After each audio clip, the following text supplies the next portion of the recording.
You are listening to No PC Allowed, aka No Political Correctness Allowed, and I am Mac Iverson. As a young boy, Abraham Lincoln was whipped by his father while reciting Bible verses. This didn't endear young Abe to the religion.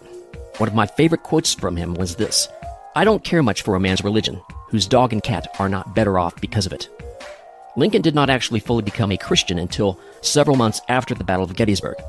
In November 1863, 4 months after the bloodletting, when bodies were still being disposed of and the smell of the tons of cadavers had finally lifted from the battlefields, and while Lincoln readied himself to deliver the Gettysburg Address, this is where the full impact of his place in history finally hit home, and he in effect became born again.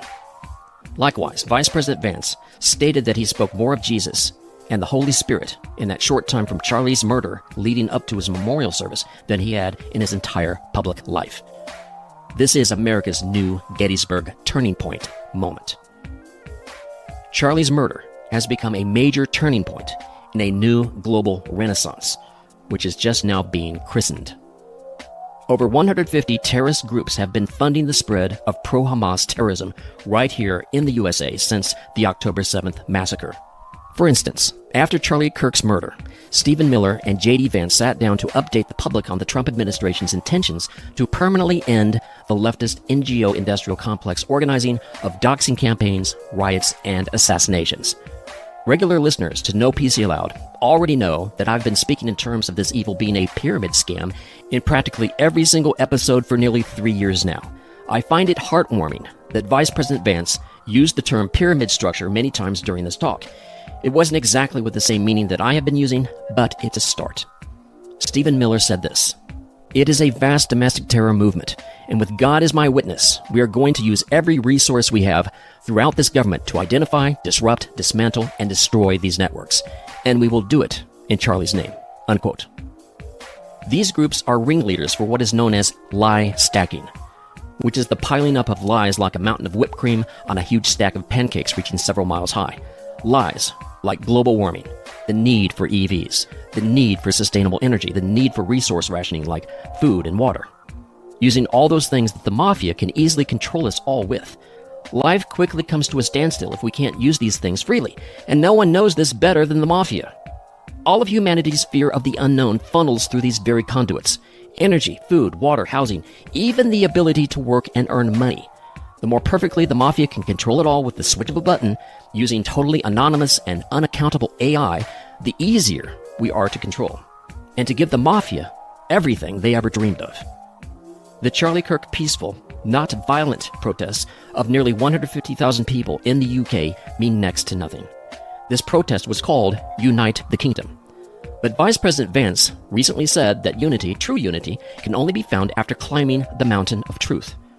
The so-called United Kingdom has not yet begun to scale even the foothills of that imposing mountain. Great Britain has a Herculean amount of work before her, fighting against her own cowardly political correctness. And so the odds are greatly stacked against her. Look, I'm proud that we don't feel the need to burn cities to the ground like the lefty losers. But Charlie Kirk's life was worth vastly more than some loser named George Floyd. And like a true loser, even Floyd's death brought nothing but despair and hopelessness, with massive fascist riots lurking around. His pathetic legacy like the Grim Reaper making lazy circles in the sky above the Soros-created hell on earth below. In August, Trump emphasized these weren't just protests, but they were violent, organized riots, largely succeeding in conjunction with the COVID pandemic of organized shutdowns to upend Trump's coming obvious landslide victory in 2020. Trump said this is real agitation. George and Alex Soros were bankrolling the violence to defeat Trump at all costs. Trump also said that Soros' Open Society Foundation, aka the A-Hole Society Foundation, was linked to the Russiagate scam, which largely contributed to steal the election from Trump in 2020. And of course, Soros has been funding the pro-Hamas riots and terrorist groups which support the October 7th massacres, thus exporting the Middle Eastern pit of hell bloody divisions into our own precious and fragile American borders. Why does Soros do this? He is a lover of socialist revolution. Ignore what the liar says. He claims to be anti-communist and pro-Jew, but just look at where all his money goes. Just look at his fruits. He loves communism and fascism and hates Israel. He loves hell on earth because his money goes to promulgating hell on earth.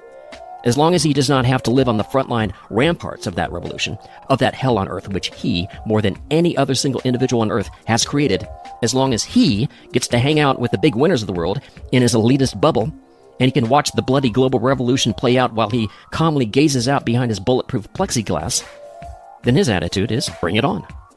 In other words, George Soros gets to hide from his self-created Marxist revolution of creating billions of dependent on government victims. Soros hides from the brutality of his creation behind his billions of capitalist dollars, inside his tightly secured mansions. He doesn't have to sweat what we, living on the front lines of his revolution, have to sweat. So it's okay. All this is common knowledge, of course. You don't have to be brilliant or even smart to figure this out, and hundreds of millions already have. But what are we doing with that knowledge?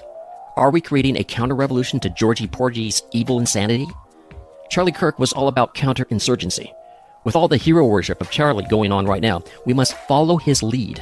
If we don't, Charlie Kirk's life and legacy quickly becomes totally wasted. Ryan Morrow of the Capital Research Center, which monitors terrorist threats, released a report on September 17th that documented how, through grants and funding streams, the Soros network of corruption has funded more than $80 million. And this billionaire money has been funneled from Soros's A-Hole Society Foundation to at least 54 terrorist organizations engaged in crime and domestic terrorism.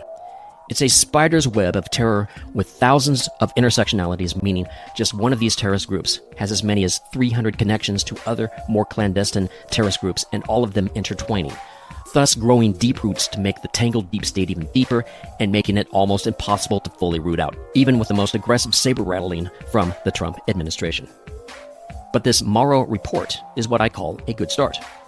So how do we cut through all this insane corruption? What is Trump talking about when he says he wants to go after deep state corruptors like George Soros using RICO? What is RICO? It stands for the Racketeer-Influenced Corrupt Organizations Act, and it was effectively used to help to mostly wipe out America's urban mafia in the last century. Well, guess what? We could do that again, and this time we can do it to the global mafia. In remarks from the Oval Office recently, Trump said, "We're looking at the funders of a lot of these groups. These are professional anarchists and agitators, and they get hired by wealthy people, some of whom I know, I guess," Trump said. "You wouldn't know it at dinner with them. Everything's nice, and then you find out they funded millions of dollars to these lunatics. A joint terrorism task force within the FBI is properly going to chase them down like the domestic terrorists that they are," FBI Director Kash Patel told reporters. Critics have called Trump's order a witch hunt against Trump's political adversaries. But considering the reality of Trump's very real enemies, this indeed is a real witch hunt, because we're hunting real witches. Woke Wiccans and warlocks love to hate Trump.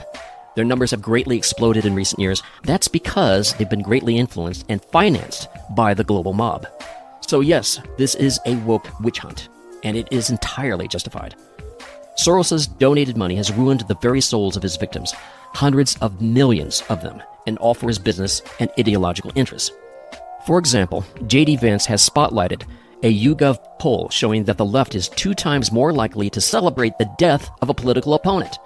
A Gallup poll shows that the left is more than 3 times more likely to agree that political violence is the answer, like that used to murder Charlie Kirk. That kind of hatred doesn't just grow on trees. That level of hatred has been paid for with trillions of investment dollars to bring down the greatest barrier to a worldwide mafia takeover, that being the United States of America. What does all this tell you? These are not small differences between left and right. They are massive differences. Violent reactions are usually based on fear. Fear of what? Of losing something dear. What's dear to them? Power, influence. Even they will admit this. What does that tell you?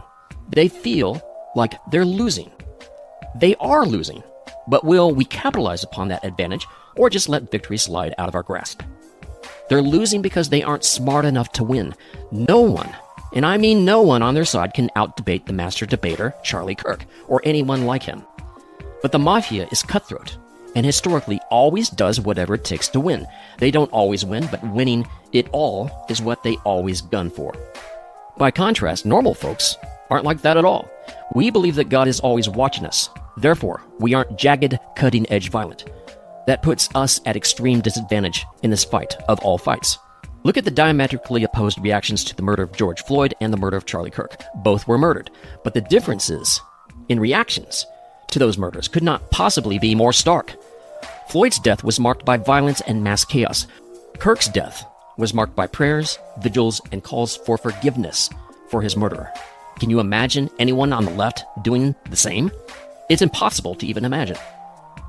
So Soros, by extreme contrast, wants never-ending chaos in the streets to achieve his dreams of a kind of socialist fascist domination.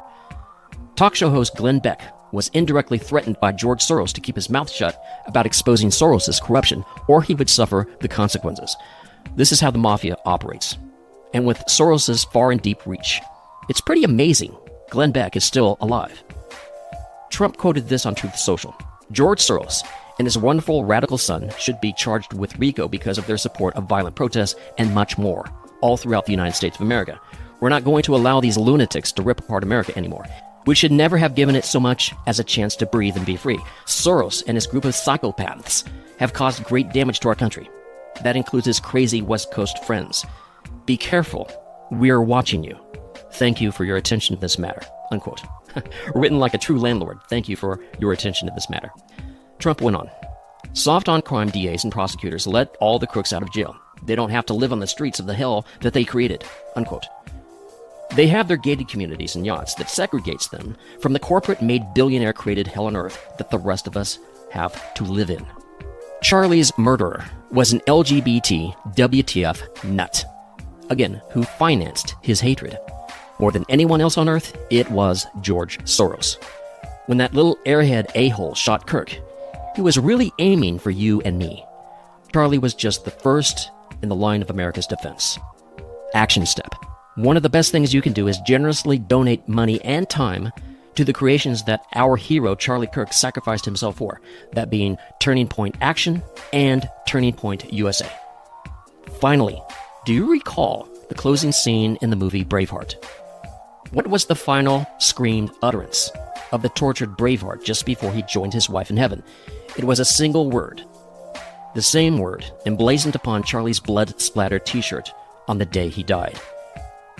It was the humble, simple, single word: freedom.